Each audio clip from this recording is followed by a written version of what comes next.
저희가 지금 요한복음 18장 계속 이어서 말씀을 나누겠습니다.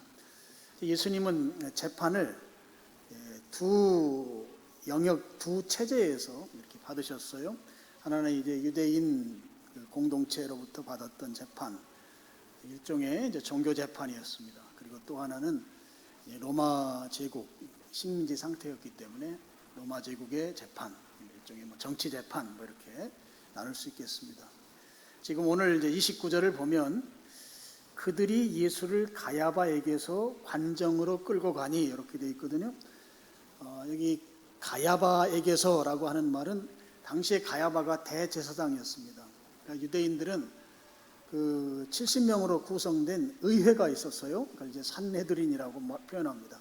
그 의회가 최고 의결 기구예요. 거기에서 결정하면 그 결정이 곧 법이 되는 그런 기구가 이제 산헤드린이라고 있었습니다. 그럼 여기 가야바는 그 산헤드린의 의장입니다. 그 해의 대제사장이 산헤드린의 의장이 되는 그런 구조로 되어 있습니다. 그래서 가야바에게서 관정으로 끌고 갔다고 하는 것은 자기들이 유대인들 입장에서 했던 그 사법 처리를 다 완료했다고 하는 것이죠.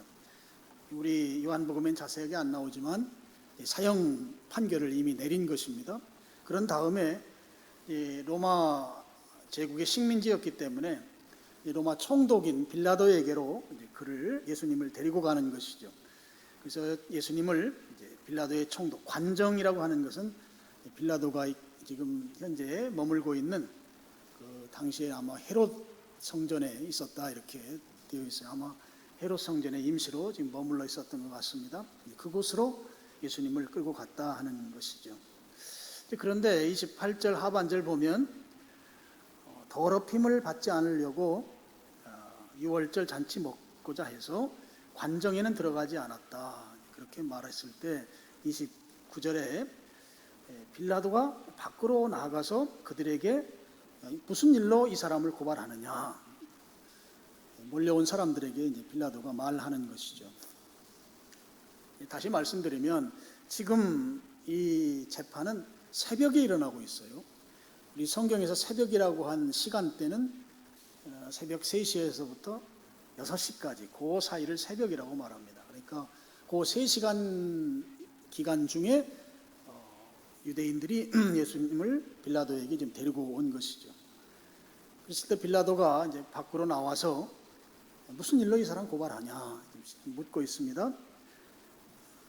이렇게 새벽에 데려올 만큼 이 사람의 죄가 큰가, 이런 의미를 담고 있는 질문인 것이죠.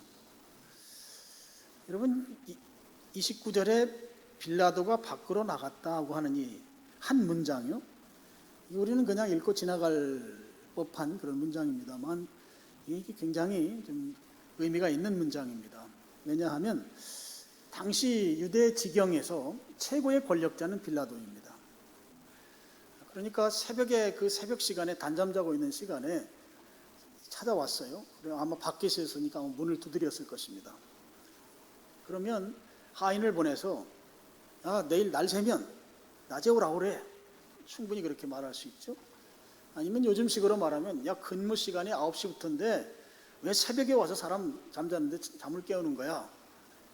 근무 시간에 와. 근무 시간에 오면 되잖아. 이렇게 말할 수 있는 그런 위치에 있었고, 그렇게 말하면 다른 사람들 다 들어야 되는 그런 신분이 빌라도의 신분이었습니다. 그런데 빌라도는 새벽에 와서 소리치면서 재판해달라고 하는 유대인들의 호소를 바로 받아주는 거예요.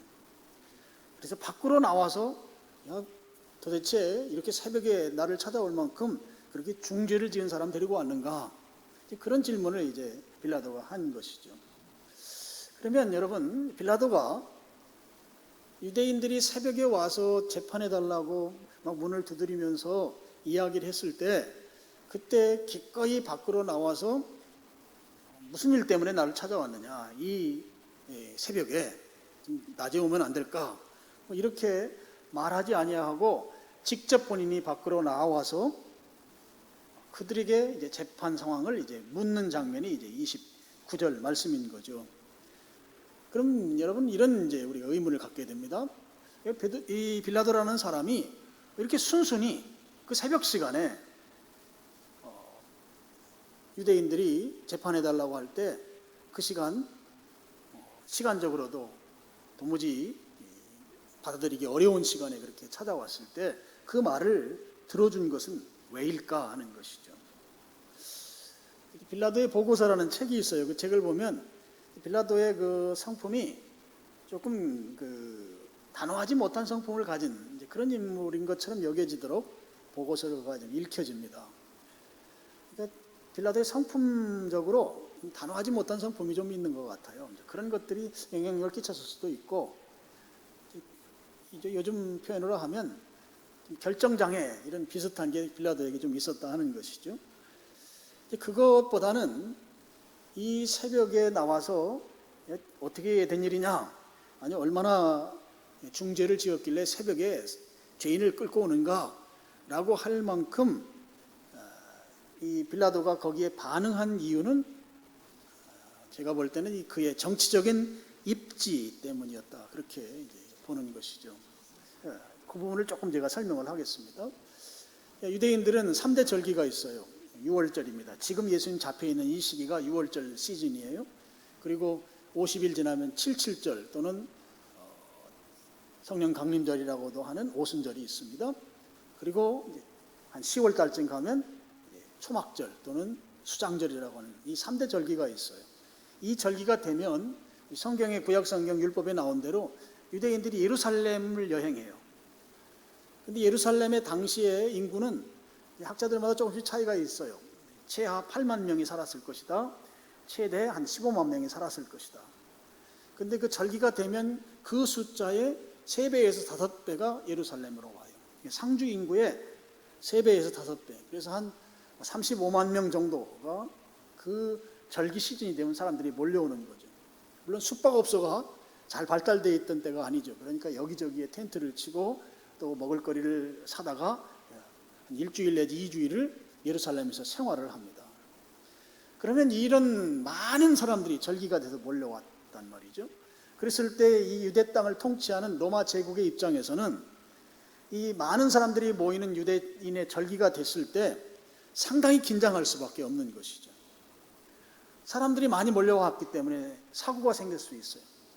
또 그들 가운데 어떤 다툼이나 어떤 해결하기 어려운 일들이 발생할 수 있습니다.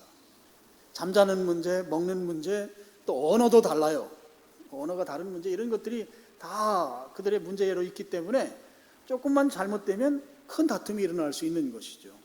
거기에다가 로마 제국의 식민지 상태에 있는 것에서 반감을 가지고 있는 유대인들이 상당히 많습니다. 그들이 세력화할 수 있어요. 그래서 대규모 시위라든지 아니면 독립투쟁을 할 수 있는 그런 여건이 이런 절기가 되면 아주 무르익을 수 있었던 그런 상황인 것이죠. 만일에 어떤 대규모 소요 사태가 발생한다고 했을 때 이 로마 제국은 그것을 잘 치안적으로 안전하게 해야 될 의무가 있는데, 로마 당국자 입장에서는 대규모 소요가 발생하면 그것을 잘 정리할 수 있는 그런 능력이 안 됐습니다. 기록에 보면 당시의 로마 군인들은 몇백 명 수준 정도가 그곳에 있었던 것으로 보입니다. 그러니까 몇십만 명이, 몇만 명만 모이더라도 몇백 명의 로마 군인으로는 통제가 불가능한 그런 것이죠. 그런 상황에서 얼마나 빌라도 입장에서는 최고 책임자로서 긴장했겠습니까? 만약에 그런 소요 사태가 일어나고 그것을 통제하지 못하게 된다고 그랬을 때 그는 로마 황제로부터 신임을 잃게 될 것이고 그의 앞길도 막히게 되는, 출세의 길이 이제 열리지 않게 되는 그런 입장이 바로 빌라도의 입장이었던 것이죠. 그러면 이런 절기가 됐을 때 이 빌라도의 그 약간은 우유부단한 성품을 가진 빌라도 입장에서 엄청난 사람들이 몰려와서 지금 예루살렘에 몰려있는 그 상황을 이 6월절 시즌 적어도 1주에서 2주 정도 갑니다. 그랬을 때 얼마나 긴장감을 가지고 그 시간들을 보냈겠습니까? 원래 총독이 사는 곳은 가이사랴 저 바닷가 아주 좋은 장소에서 사는데 절기가 되면 예루살렘으로 올라와 가지고 헤롯 성전에서 머물거든요. 그러니까 그 머무는 동안에 무탈하게 무사하게 그 상황이 지나가야만 이 총독 입장에서는 후 하고 이렇게 그 상황을 모면하게 되는 그런 입장이었던 거죠. 그러니까 긴장 속에서 하룻밤 이틀밤을 잠자고 있는데 새벽에 사람들이 몰려와서 막 소리를 지르는 겁니다. 아마 대문을 쳤을 것도 같아요. 치면서 재판해달라고 했을 때 그 소리를 듣고 빌라도는 깜짝 놀랐겠죠. 아, 이거 큰일 났구나. 그래서 저는 29절에 그러므로 빌라도가 밖으로 나갔다고 하는 것은 아마 서둘러서 급한 마음에 밖으로 뛰쳐나간 것이 아닐까, 그렇게 보는 것이죠. 왜냐하면 긴장감 속에 있었다는 거죠. 유대인들이 혹시라도 폭동을 일으키거나 어떤 대규모 군중 시위를 하거나 하는 것에 대한 그 긴장감 속에 있었던 빌라도 입장에서는 사람들이 자기 집에 찾아와서 막 소리를 지를 때 그때 그 소리를 그냥 외면할 수가 없었고 새벽에 그들 앞에 나타나서 무슨 일 때문에 이렇게 죄인 사람 불러와서 이 시간에 재판을 해야 되는가, 그렇게 물어볼 만큼 상황은 빌라도에게 어떤 정치적인 그런 입지에 대한 부분들이 이렇게 활동하게 만들었다 하는 것이죠. 그렇게 빌라도가 이제 밖으로 나와서 말씀드린 대로 지금 이 사람을 고발하는 이유가 무엇이냐 그랬을 때 이제 유대인 권력자들이 이제 대답합니다. 대답이 30절에 나오죠. 대답하여 이르되 이 사람이 행악자가 아니었더라면 우리가 당신에게 넘기지 아니하였겠나이다 그랬어요. 여기 행악자라는 말이 나오는데요. 이 행악자라는 말은 지금 로마 제국 식민지의 최고 높은 사람 총독 빌라도입니다. 그 얘기하는 말이죠. 로마 제국이 이 땅을 통치하는데 해가 될 만한 위험 인물이라는 뜻이에요. 그래서 우리가 급하게 새벽에 이 사람을 끌고 왔다는 것이죠. 이 말을 조금 더 의미 있게 해석하면 이 사람 큰 사고 칠 사람이다 하는 거예요. 그래서 당신이 이 유대 땅을 통치하는 총독으로 있는 그 자리도 큰 위협을 느낄 수 있을 거라는 거예요. 그러니까 이 사람 큰 사고 치기 전에 우리가 잡아왔으니 빨리 재판해서 이 사람을 사형시켰으면 좋겠다. 그 말이 30절 말씀인 것입니다. 빌라도 입장에서 보면 예수님 잡아온 것이 고마운 것이죠. 유대인의 지도자들이, 권력자들이 예수님 잡아왔는데 이 사람 큰 사고 칠 사람이다. 그러니까 사고가 발생하기 전에 미연에 처리하자라는 의미로 지금 잡아와서 재판해달라고 하니까 얼마나 고마운 상황이겠습니까? 그러니까 빌라도와 또 유대인 권력자들과 다 야합해서 그 새벽에 예수님을 재판한 것이에요. 그 정치적인 야합이 아주 이 시간만큼은 상상할 수 없을 정도로 옛날엔 원수 같았던 사람이 친구가 되고 막 이런 구절들이 있잖아요. 그것처럼 그렇게 해서 예수님을 재판에 또 죽음에 이르게 만들었던 것입니다. 지금 오늘 읽은 내용이죠. 오늘 특별히 우리가 이 말씀 가운데에서 좀 교훈을 받고자 하는 그런 내용은 28절 하반절 내용입니다. 하반절을 보면 그들은 더럽힘을 받지 아니하고 유월절 잔치를 먹고자 하여 관정에 들어가지 아니하더라, 그런 말씀입니다. 여기 유월절 잔치라는 말이 나와요. 유월절 잔치는 유대인들이 유월절이 되면 전통적으로 하던 그런 풍습이 있습니다. 어떤 것인가 하면 양을 제단에 바치고 제단에 바친 이후에 그 바쳐진 양의 고기를 가족들이 함께 먹는 그런 이 식사 풍속입니다. 이것을 오늘 성경에서는 유월절 잔치라고 표현하고 있습니다. 이것은 이제 출애굽 전통에서 내려온 그런 이제 율법 전통이 되는 것이죠. 출애굽할 때 애굽에서 그 문설주에 양의 피가 묻은 집은 그 죽음의 사자가 건너뛰잖아요. 그것처럼 그때 이제 양을 잡아서 자기 집 문설주에 양의 피를 바르고 그 양 고기는 가족들이 모여서 같이 먹은 데서 이제 그 유월절 행사가 처음 이제 이루어진 것이죠. 그래서 그 전통이 이제 민수기에 보면 유월절 규례로 정해지고 그걸 이제 대대로 이제 행해 왔던 것이죠. 근데 이제 중요한 것은 이 양을 성전을 한번 다녀와야 되는 거예요. 성전에 한번 드려야 돼요. 그럼 성전에 가려고 하면 오늘 성경에 나오는 대로 더럽힘을 받으면 안 돼요. 더럽혀진다. 구약 성경에는 부정하다라고 표현합니다. 여러분, 부정하게 되면 성전 출입이 불가능합니다. 하나님을 만날 수가 없어요. 성경에 보면 부정한 사례들이 여러 사례들이 나옵니다. 예를 들면 시신을 만졌을 경우에, 장례식에 참여했을 경우에 그때 부정해요. 성전 출입이 불가능해요. 부정하다는 말이 성전 출입이 불가능하다는 말과 같은 말이거든요. 그리고 더럽혀지게 되면 하나님 앞에 갈 수 없기 때문에 여기 오늘 성경은 더럽혀진다는 표현을 쓴 것이죠. 그래서 시신 장례식을 치르면 일주일 동안 성전 출입이 불가능합니다. 그리고 이방인들과 접촉하면 역시 성전 출입이 불가능합니다. 그래서 여러분 그 외출했다가 돌아오게 되면 나도 모르게 이방인과 접촉한 것 있을 수 있기 때문에 그 유대인들은 지금도 7일 동안 그 자기들이 성전 출입을 하지 않는 그런 경건한 태도를 이제 유지하고 있죠. 그러면 이제 성전 출입이 불가능하니까 결과적으로 그 유월절 잔치에 참여할 수 없게 되는 것이죠. 그럼 빌라도는 로마 사람입니다. 그리고 빌라도만 혼자 있는 것이 아니고 그 빌라도 관정 안에는 로마 군인들도 있고 하인들도 있습니다. 다 이방인들일 수 있습니다. 그들을 접촉하면 유월절 잔치에 참여할 수 없게 되기 때문에 그래서 이들은 관정 안으로 들어가지 아니하고 밖에서 소리쳤던 것이죠. 소리치면서 그 재판해달라고 했던 것입니다. 그 유대인들 지금 입장에서 특별히 이들은 이제 제사장들과 바리새인들이거든요. 유대인 지도자들입니다.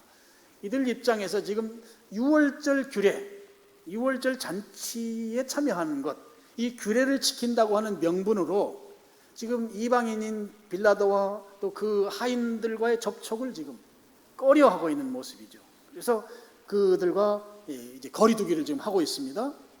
그렇게 하는 일은 잘 하고 있는데 중요합니다. 율법에 명시된 또 하나의 중요한 계명이 있어요. 그것은 살인하지 말라는 것이죠. 10계명의 제6계명으로도 나오는. 근데 지금 예수님은 죄가 없으신 분이에요. 억지로 죄를 씌워서 지금 예수님을 죽이려고 하는 것입니다.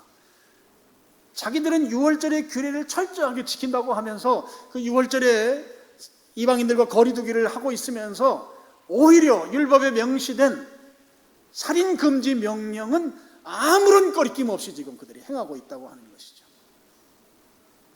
지금 이들이 성경의 28절 하반절에 나오는 이 내용은 얼마나 모순된 행동인지 몰라요. 그렇게 모순된 삶을 살면서 그들은 하는 말이 하나님의 뜻을 지킨다고 말하고 있는 것이에요. 이것이야말로 하나님의 뜻에 순종하는 것이다. 그러고 있다는 것입니다.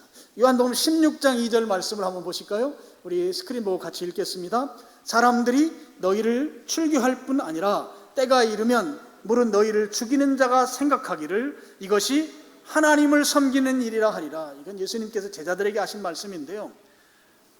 그 유대인들이 너희들을 출교시키고 또 너희들을 죽이는데 그것이 하나님 섬기는 것이다.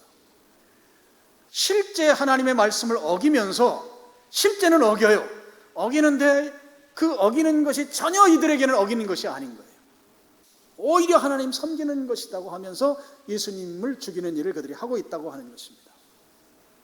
여러분, 오늘 우리는 이 부분에서 어떤 모습일까요? 우리가 하나님을 따른다고 하면서 실제로는 우리의 욕심이 하나님을 따르는 영역의 많은 부분을 차지하고 있지는 않은지 이런 것을 우리가 생각해 봐야 하겠습니다. 내가 가진 내 욕심이 하나님의 뜻의 많은 부분을 점령하고 있어서 하나님의 뜻이 잘 분별되지 않는, 그러면서 나는 생각하기를 나는 하나님의 뜻대로 삽니다, 그렇게 말하고 있지는 아니한지를 돌아봐야 한다 하는 것이죠. 지금 대제사장들, 바리새인들은 그야말로 모순된 모습을 지금 나타내 보여주고 있습니다. 오늘 우리는 이런 모습처럼 살기를 원하지 않아요.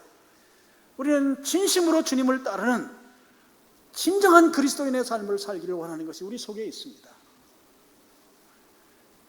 대제사장이나 바리새인들처럼 율법의 한 부분을 지키기 위해서 그것 때문에 이방인과 거리두기를 하는 그걸 철저하게 한다고 생각하면서 오히려 예수님은 죽이는데 꺼리낌 없이 내몰고 그러면서 살인하지 말라고 하는 하나님의 계명은 아무런 죄책감 없이 행하면서 이것이야말로 하나님의 뜻을 행하는 것입니다.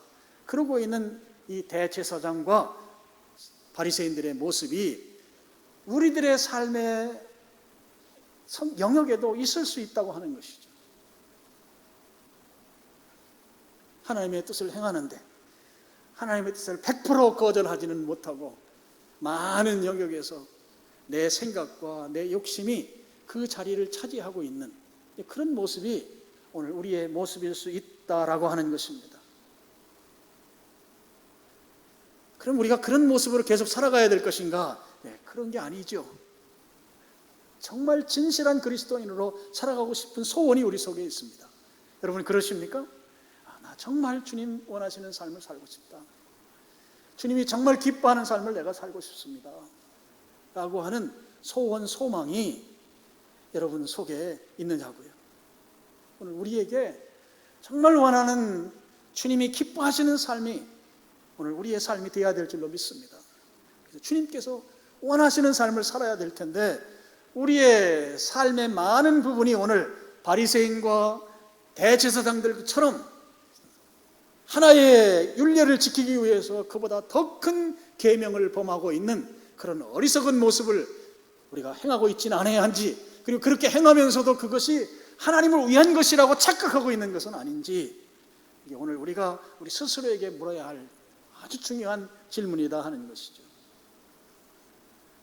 여러분, 그러면 어떻게 하나님께 합당한 그리스도인의 삶을 살 수 있겠는가? 그럼 어떻게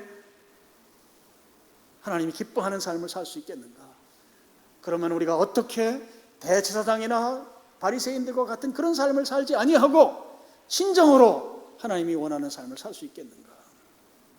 저는 오늘 그 대답으로 오늘 설교의 제목처럼 우리가 영적인 분별력을 가져야 된다, 이렇게 말씀을 드리고 싶습니다. 그럼 영적 분별력이라고 하는 게 무엇인가? 저는 이렇게 정의합니다. 하나님의 기준을 볼 수 있는 능력이다. 하나님의 기준. 이 기준이라는 말은 의라고도 바꿀 수 있어요. 하나님의 의. 하나님의 의를 볼 수 있는 능력. 영적인 이 분별력이 우리에게 있으면 우리가 믿음과 우리가 가진 신념을 분별해낼 수 있어요. 영적 분별력에 의해서 우리는 신념이 믿음으로 착각하는 경우가 있어요. 자기 확신을 믿음으로 오해하는 경우도 있어요. 이걸 분별해낼 수 있는 능력이 영적 분별력이다 하는 것이죠. 또 우리 교회 안에 스며들어 와 있는 세상 문화들이 여전히 세상 문화가 아닌 것처럼 위장하고 있습니다.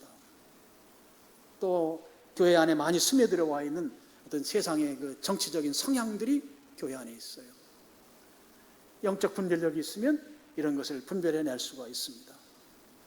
오늘 우리가 예배를 드리고 있잖아요. 이 예배가 정말 하나님께 드리는 예배인지, 아니면 예배 드리는 내가 조금이라도 내 모습이, 내 의가 나타나기를 원하는지, 예배가 세상적으로 인간적으로 많이 타락해 있는 그런 부분은 없는지에 대해서 분별도 영적 분별력으로 가능하다고 하는 것입니다. 오늘 영적인 분별력이 있으면 지금 빌라도와 거리두기를 하고 있는 대제사장들, 그들은 그거에 대해서 신경을 쓰면서 관정 안으로 들어가지도 않고 있어요. 관정 안으로 들어가지 않으면 재판이 실제적으로는 성사될 수가 없거든요. 그런데 빌라도의 그런 자기의 정치적 입지 때문에 밖으로까지 나와서 그 재판을 성사시키는 이 모습, 그러면서 동시에 예수님을 죽이는 이 엄중한 살인죄를 분별해낼 수 있는 능력이, 영적 분별력이 있으면 가능하다고 하는 것입니다. 반면에 영적 분별력이 없게 되면 말씀드린 대로 나는 하나님 뜻대로 삽니다, 하나님 뜻을 행합니다 라고 하지만 실상은 하나님과 전혀 관계없는 일을, 그 일을 하나님의 뜻으로 알고 행할 수 있다고 하는 것이에요. 무엇이 잘못됐는지도 모르고 지금 대제사장과 서기관들이 지금 그러고 있잖아요. 예수님을 죽이면 안 돼요. 영적으로는 예수님이 십자가에 달려 돌아가셔야 되지만 그들이 가지고 있는 율법의 기준으로 보면 그들은 예수님을 죽이는 일에 그렇게 열렬하게 참여하면 안 되는 것이죠. 영적 분별력이 없기 때문입니다. 여러분, 우리가 영적 분별력이 없게 되면 나도 모르게 속게 되는 거예요. 그래서 오늘 우리에게 중요한 것은 영적인 분별력이 있는 그리스도인이 되는 거예요. 그러면 어떻게 영적인 분별력이 있는 그리스도인이 될 수 있겠는가? 오늘 저는 이걸 좀 포괄적인 의미로 표현하면 성령님의 인도를 받는 삶을 살아야 된다. 그렇게 말씀드리겠습니다. 성령님은 예수님을 대신하시는 분이세요. 그분이 우리를 인도하시면 하나님의 기준에서 벗어나지 않게 된다고 하는 것입니다. 요한복음 16장 13절 말씀 우리 스크린 보시고 같이 읽어보겠습니다. 시작. 그러나 진리의 성령이 오시면 그가 너희를 모든 진리 가운데로 인도하시리니 그가 스스로 말하지 않고 오직 말하며 장래일을 너희에게 알리시리라. 제가 가로치고 하나님으로부터라고 쓴 것은 이해를 쉽도록 제가 써놓은 글이에요. 성령님은 하나님께로부터 들은 것을 말하기 때문에 하나님의 기준에서 벗어날 수 없는 분이시죠. 그래서 그분의 인도를 받으면 우리는 영적 분별력이 있는 삶을 살 수 있게 된다고 하는 말씀입니다. 그래서 여러분, 이 성령님의 인도하심을 받는 삶을 우리가 살아야 영적 분별력이 있는 그런 그리스도인이 되는데, 그것을 위해서 우리가 해야 할 일 두 가지가 있습니다. 어려운 거 아니에요. 한 가지는 내가 나의 현재의 삶을 충실하게 사는 것이에요. 내가 지금 하고 있는 일, 내 업무, 또 우리 학생들이면 학업, 공부하는 일, 또 교회에서 하는 교회 사역, 이런 일들을 충성스럽게, 충실하게 감당하는 것입니다. 그런 일들이 내 마음에 안 들 수 있습니다. 또 하기 어려울 수 있습니다. 그래서 그것 때문에 우리가 불만하고 불평할 수 있습니다. 그런데 그렇게 하지 아니하고 지금 내게 주어진 일, 내가 해야 할 과업, 또 교회 사역을 충실하게 감당하는 것, 이 감당하는 것을 통해서 우리가 성령님의 인도하심을 받을 수 있다 하는 것입니다. 그럼 여러분 이렇게 질문하고 싶으실 거예요. 목사님, 나는 지금 내 현재의 삶이 정말 어렵습니다. 웅덩이 같고 골짜기 같고 광야 같고 가시밭길 같은 그런 현재 상황인데, 이 상황에서 정말 성령님이 인도하시는 거 맞습니까? 이렇게 질문하고 싶으실 거예요. 내 상황이 도저히 성령님이 인도하시는 것 같지 않은 그런 형편인데 그게 성령님이 인도하시는 거 맞습니까? 라고 하는 질문, 저는 거기에 대해서 이렇게 대답하겠습니다. 예, 당신이 그리스도인이라면 지금 그 상황을 성령님이 인도하신다고 믿어야 한다 하는 것입니다. 이게 굉장히 중요합니다. 지금 내가 권고하고 내가 정말 죽겠고 이런 삶을 내가 더 이상 살 만한 그런 가치가 없다고 여겨져서 삶을 포기하고 싶을 만큼의 그런 상황일지라도 그 상황은 성령님이 지금 나를 인도하시는 것이다 라고 인정하고 충실하게 그 삶 가운데서 내 인생을 살아가야 된다 하는 것이에요. 왜 그래야 하는가? 그 이유가 이렇습니다. 여러분, 성령님은 나보다 나를 더 잘 아십니다. 나보다 나를 더 잘 아세요. 여러분, 아까 우리 요한복음 16장 13절에 보면 장래일을 너희에게 알린다, 끝부분에 이렇게 나와요. 여러분, 우리가 장래일 압니까? 우리의 장래일을 아냐고요? 그냥 추측만 할 뿐이지. 성령님은 그런 영역에서 우리보다 우리를 더 잘 아시는 분이세요. 여러분, 이 사실을 인정해야 합니다. 성령님은 나보다 나를 더 잘 아시는 분이시다. 그럼 믿으십니까? 성령님은 나보다 나를 더 잘 아시는 분이세요. 그러면서 동시에 성령님은 하나님이시기 때문에 우리를 충분히 인도하실 수 있는 능력이 있는 분이세요. 여러분, 이 사실도 믿으시나요? 성령님은 하나님이십니다. 하나님이시기 때문에 내 인생을 충분히 인도할 만한 능력을 가지신 분이시다 하는 것이죠. 이 사실을 믿으시길 축복합니다.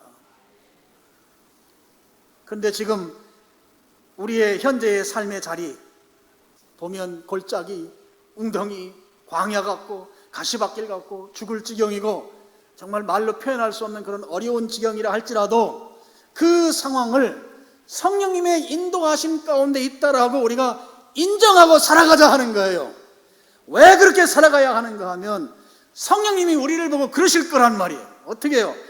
저 친구 보니까 지금 도무지 견딜 수 없는 상황인데, 힘들어 죽겠는 상황인데, 그 상황조차도 성령님이 내가 인도한다고 믿고 저렇게 살아가니 내가 저 친구에게 역사하지 않을 수 없다. 성령은 그렇게 하신다는 것이죠. 성령님의 인도하심을 믿고 현재 생활에 충성할 때 성령님은 그 권고하고 답답한 상황을 그대로 내버려 두는 분이 아니시고, 성령님이 일하신 것처럼 하나님이시기 때문에, 능력 있는 분이시기 때문에 우리의 삶을 변화시켜 주신다 하는 것입니다. 그 변화를 기대한다면 지금 내 현재 삶을 충성스럽게 살아라 하는 것이에요. 그럴 때 주님이 변화를 이끌어 가시는 것이죠. 지금 힘들고 어려운데 주님의 뜻으로 알고 순종할 때 성령님께서 보시고, 저 친구가 내가 인도한다고 저 어려운 상황에서도 꿋꿋하게 충성스럽게 자기에게 주어진 일을 감당하고 있다. 내가 더는 두고 볼 수 없다. 보혜사 아버지의 마음으로, 그래, 내 저 친구의 저 어려운 삶을 바꿔주겠다. 바꿔주시는데 성령님이 하신 것처럼 바꿔주시는 거예요. 물론 우리가 웅덩이 같고 광야 같고 가시밭길 같은 길이 우리에게 필요하기 때문에 주님께서 주시는, 그것도 우리가 인정해야 돼요. 왜 주시는가? 첫째는 주님만 바라보게 하기 위해서 그런 어려움을 주시는 거예요. 또 한 가지는 내가 죄 가운데 있을 때 죄로부터 빨리 벗어나라고 그런 길을 주시는 것이죠. 오늘 우리가 성령님께서는 내가 현재 삶에 충성스럽게 감당하면 그 삶을 내버려 두지 아니하시고 성령님께서 인도하신 것처럼 우리의 삶을 인도해 가신다. 여러분, 이 사실을 믿기를 축복합니다. 두 번째입니다. 두 번째는 하나님의 뜻을 분별하고 성령님의 인도를 받으려면 하나님의 뜻이라고 믿어지는 일에 모험적인 결단을 해야 한다 하는 것입니다. 모험적 결단. 여러분, 성경에 그런 내용이 있어요. 요한복음 7장 17절입니다. 같이 읽겠습니다. 사람이 하나님의 뜻을 행하려 하면 이 교훈이 하나님께로부터 왔는지 내가 스스로 말함인지 알리라. 어떤 행위를 할 때 그 행위가 하나님의 뜻에 의한 행위인지 내 스스로 행위인지를 안다고 했는데, 그 아는 방법이 무엇인가 하면 행함으로 안다는 거예요. 행함으로. 행할 때 하나님의 뜻을 알 수 있다고 하는 말씀이죠. 우리가 하나님의 뜻대로 살고자 하면 하나님의 뜻이라고 믿어지는 일에 믿음으로 도전하는 것입니다. 여기에 모험이 필요해요. 그렇게 하나님의 뜻이라고 하는 것이 내 마음속에 믿어지는 감동이 올 때 거기에 여러분 결단하는 게 중요합니다. 결단하고 실행하는 게 중요합니다. 그렇게 행할 때 하나님의 뜻이 명료해진다고 하는 것이에요. 오늘 우리가 하나님의 뜻을 분별하고 성령님의 인도를 받고자 한다고 하면 하나님의 뜻이라고 믿어지는 일에 우리의 모험적 믿음이 요구된다고 하는 것이죠. 그럴 때 성령님께서 일하시는 것이죠. 이번에 우리가 캄보디아의 교회를 설립하는 과정들을 제가 나중에 한번 자세하게 설명을 하겠습니다만, 지금 진행되는 걸 쭉 보면서 주님이 일하신다라고 이야기할 수밖에 없도록 이 일을 이루어가고 계시는 걸 보고 있어요. 주님은 한치의 오차도 없어요. 정말 주님은 정확하신 분이세요. 그리고 그렇게 일하고자 모험적으로 결단하고, 우리 교회가 재정이 넉넉지는 않은 교회인데 선교지에 몇천만 원을 들여서 그 일을 진행한다고 하는 건 특별히 담임 목사가 모험적 믿음의 결단이 없으면 이게 불가능하죠. 근데 다행히도 우리 중직자들도 다 그런 믿음, 또 선교위원들도 다 그런 믿음으로 준비해 오면서 이 일이 시작되니까 그 진도가 너무 빨라가지고 쫓아갈 수 없을 정도로 하나님이 이 일을 이루시는 걸 볼 수 있습니다. 나중에 좀 더 구체적인 사례들은 제가 나중에 설명을 따로 한번 하겠습니다. 여러분, 오늘 우리가 성경에 나오는 이 대제사장들, 또 바리새인들, 이 사람들과 같은 그런 이중적인 신앙생활을 하면 안 되잖아요. 그렇게 살지 않으려고 하면 성령님의 우리가 인도를 받아야 하고, 그 인도를 받기 위해서 이 영적 분별력이 생기는 것인데, 그렇게 하기 위해서 두 가지 해야 된다. 하나는 현재 내 삶에 충실하게 살아야 된다. 현재. 여러분, 교회에서 하는 일도 여러분 충성스럽게 해야 돼요. 충성스럽게. 내가 이거 할 군번이 아닌데, 아니 이거 할 군번이 아닌 거 주님도 아시고 다 아세요. 그런데 맡겨진 일 충성스럽게 하는 거예요. 교회 식당에서 밥하는 일, 이건 내가 집에서도 밥 안 하는데 교회에서 밥 해야 되냐? 여러분, 밥 하는 거예요. 설거지 하는 거예요. 요즘 설거지를 너무 잘해 주셔갖고 내가 감사한데, 설거지 하는 거. 나 집에서도 한 번도 해보지 않았다. 근데 교회에서 설거지 하는 거. 자존심 상한다. 여러분, 그런 일들을 충성스럽게 하는 거예요. 하면 주님이 바꿔주시는 거예요. 하면. 주님이 나를 변화시키기 위해서 현재 내가 충성스럽게 하는 그 일을 하지 않게 되면 주님께서 우리의 삶을 변화시켜 줄 수가 없어요. 아니, 성령님 믿고 성령님이 이 길을 인도하셔서 지금 내가 고난받는 것도 성령님이 인도하시며 고통스러운 것도 성령님의 인도하심이라고 그렇게 믿고 충성스럽게 감당하는데 성령님이 뒷짐지고 가만히 계시겠느냐 말이에요. 논리적으로. 우리 주님은 절대 그런 분이 아니시거든요. 그럼 그 주님을 믿으십니까? 그래서 현재 내 삶에 충성스럽게 감당하고, 또 하나님의 뜻이라고 믿어지고 하나님의 일이라고 믿어지는데 모험적으로 신앙적 결단을 하는 거예요. 그러면 그 행위를 통해서 하나님의 뜻이 분별되는 것입니다.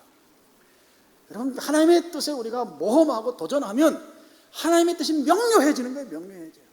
행할 때 하나님의 뜻이 분별된다고요. 행할 때. 이 두 가지를 우리가 해야 합니다. 그래야 영적 분별력이 생기고 바리새인들이나 사두개인들처럼 이중적인, 겉으로는 막 그럴듯한데 실제 내면으로는 자기 욕심으로 가득 차 있는 그런 지옥 가기에 딱 맞는, 예수님도 그들을 향해서 독사의 자식이라고 했잖아요. 아주 험한 말을 하셨단 말이에요. 그런 삶으로부터 우리는 진실한 그리스도인의 삶을 살게 된다 하는 것이죠. 그래서 오늘 여러분, 성령님의 인도하심을 받는 그리스도인으로서 영적 분별력을 잘 가지고 지금 현재 삶에 충성하고, 또 하나님의 일이라고 생각되는 것에 모험적인 믿음을 발휘하셔서 그렇게 하나님 원하시는 삶을, 또 하나님 기뻐하시는 삶의 자리에 여러분 다 있을 수 있기를 주님의 이름으로 축원합니다. 아멘.